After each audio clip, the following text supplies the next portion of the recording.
Hey guys, welcome to Real Life of a Teacher. I'm Claire, and today I thought I would do the teacher tag. A quick thing before I get started, I just recently created an Instagram account for my YouTube channel, and I think I've only posted like 3 pictures on there. One of my fuzzy slippers for pajama day, because we do pajama day once a year at school and it's really fun. We read all day. So I hope that some of you subscribe to that Instagram channel. That will motivate me to start posting more over there. All right, so for those of you who don't know, the teaching tag was created by Genuine Teaching and, oh my gosh, what is her channel called? Apples and Tiaras? Is that what it's called? Let me look. I think I have it up over here. Oh yeah, I do. So Apples and Tiaras, and they created this, and it's just a series of like 10-ish questions about teaching, and I thought that would be a fun way for you guys to get to know a little bit more about me and my teaching. All right, so the first question, and sorry, I'm going to be looking off over here because I have the questions up on my computer over there. So anyways, the first question is, how long have you been teaching? What grades have you taught, and your background? So this is my 4th year teaching, and prior to being a teacher, I was an aide for a year when I got out of college. So this is my 5th year working in elementary and middle schools, but this is my 4th year teaching. And I have taught 6th, 7th, and 8th grade. I currently teach all 3 language arts and social studies. And when I was an aide, I worked in it was like a mixed 6-7 classroom. And the last part, my background, I went to Plymouth State University in the middle of nowhere in New Hampshire, which I loved, and I student taught in an 8th grade classroom. It was, how many students? I think I had maybe around 60 some odd students split up obviously between classes, which is very different than what I do now because currently I have 9 students, 6th, 7th, and 8th grade. So my student teaching and what I'm currently doing are very different, but I love them both. All right, question number 2. What grade do you teach? I already said that. So 6th, 7th, and 8th grade. And where do I teach? I teach in New Hampshire in a very teeny tiny little town in the like White Mountain region. It's awesome. Number 4, what is your school mascot? We don't have any sports teams at our school because it's such a small school, so our kids can participate at other schools in the district, which is awesome. They get to meet lots of other kids, and then when they go to the high school, because our high school is a regional high school, it's great because they already know kids from playing sports, so that's great. But our mascot is a wolf, which I wouldn't know except that every day when we walk in, there's a big wolf on the like mat walking into the school. Number 5, how many students are in your class? So again, I already answered this. I probably should have read these questions more carefully before I started, but I have 9 students, so do I have 9? We've had some comings and goings lately. Well, let's think about this. I have 3 6th graders, I have 2 7th graders, and I have 4 8th graders. Yeah, so I have 9 students. Number 6, what's your ideal class size? So I think it depends. So I currently teach multi-age, and for multi-age, my ideal class size, I would like to have, because my schedule is very specific. So I like to have 6 8th graders, because I have them by themselves. Between 6 and 8 would be ideal. And then for a whole class size, I like to have between 16 and 20. We split them in half for science and social studies, so we get to do like a couple of small groups. So in general, for me, I would say about 20 students would be my ideal class size in a multi-age classroom. But honestly, in like a regular size classroom, I think 20 is a really nice number in general, I would say. When I was student teaching and I had bigger classes when I was an aide and working with, normal classes, I think 20 is really nice. You have a lot of options for groupings, but it's still small enough that you really can connect with each kid every single day. All right, number 7, what is your favorite drink from Starbucks? So again, like I said, I live in the middle of nowhere in New Hampshire, and the closest Starbucks, let's see, where's the closest Starbucks? The closest Starbucks is, like 40 minutes away. Yeah, we don't have one of those, but we do have, in the town that I work in and in the town that I live in, there are 2 different coffee shops that are like locally owned, and they're so good. So at my one in my town, I always get, my favorite is a spiced chai with almond milk, and they do an iced one, and then they put it with coffee ice cubes, and it melts, and it's the most delicious thing in the world. But in the wintertime at the coffee shop in the town where I work in, I always get a London Fog, which is like basically a latte with Earl Grey tea and like not lemon, ooh, that would be gross, vanilla syrup, and it's so good. It's terrible for my stomach with the lactose intolerance issues, but it's so delicious. Number 8, what is your favorite online resource? I don't know if I can narrow it down to one. Maybe I should do a video of all my favorite online resources. All right, so right now, we always watch CNN Student News, which has recently been rebranded as CNN 10. That's fantastic. Love that to keep my students up to date on current events, and it's a fun way for them to sort of transition into social studies. I also love Newsella for both social studies and language arts.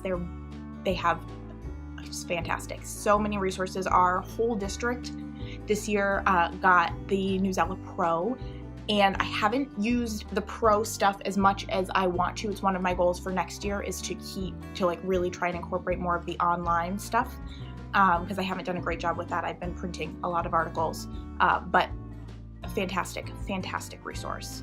And then, I mean, you have to say Teachers Pay Teachers. I love Teachers Pay Teachers. I love how we're supporting other teachers. It's not some like big corporation. And it's awesome stuff. So great. I find the most amazing stuff on Teachers Pay Teachers.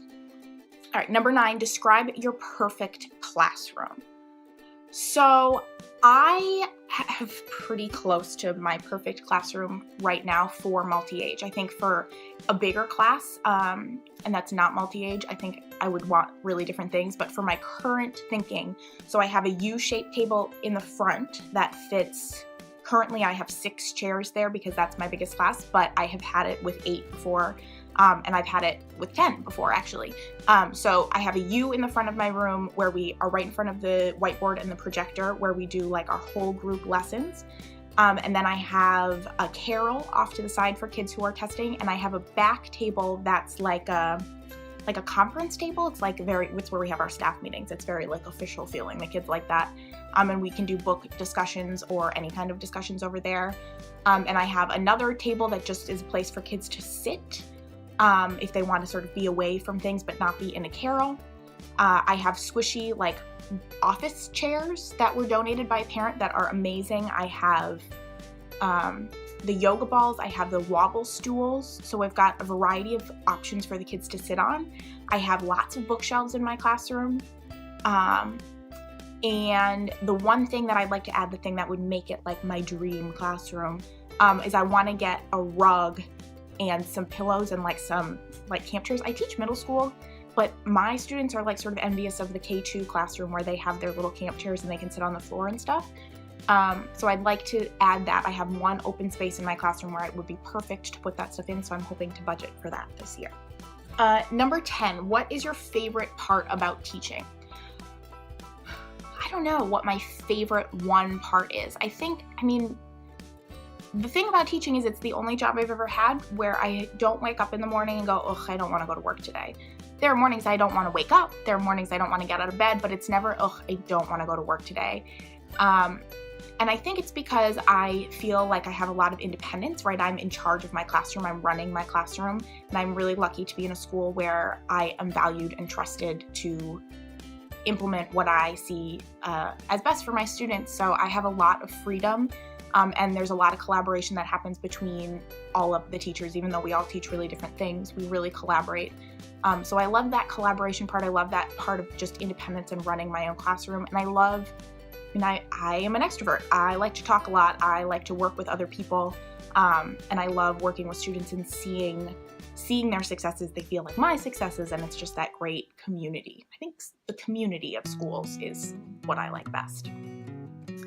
All right, number 11, least favorite part of teaching.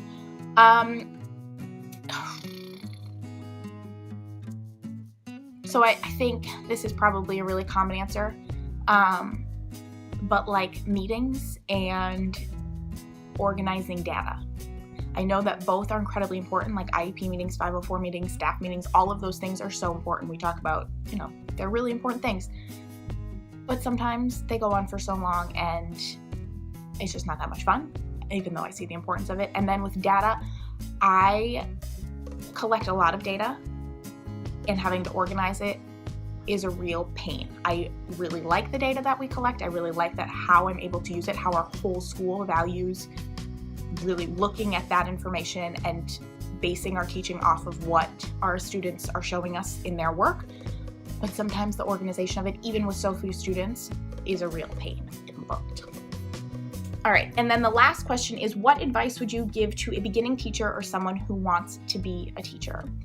I would say to really take advantage of whatever teaching program you're in. I had phenomenal professors. I had an awesome time student teaching. My mentor was great, but I asked a lot of questions and I bounced a lot of ideas off of a lot of really qualified people, and I really took advantage of that time. I think that student teaching, I know some programs do it for a full year, and I wish that that had been the case for me, because I think that being prepared when you're in school is so incredibly helpful. I took a classroom management class when I was in college. We all had to take it for the teacher certification, and I took it early. I took it, I think I either took it at the beginning of, I must have taken it my sophomore year, and I wish I hadn't done that. I wish I had done that closer to when I actually was student teaching, because I had to like go dig back through my notebooks and find that stuff, but that class was incredibly useful. It was just too far away from the actual practicality of it, so I wasn't able to do as much with that as I wish I had been able to. The other thing, and I think this is just a given for being successful in most things, is just be prepared.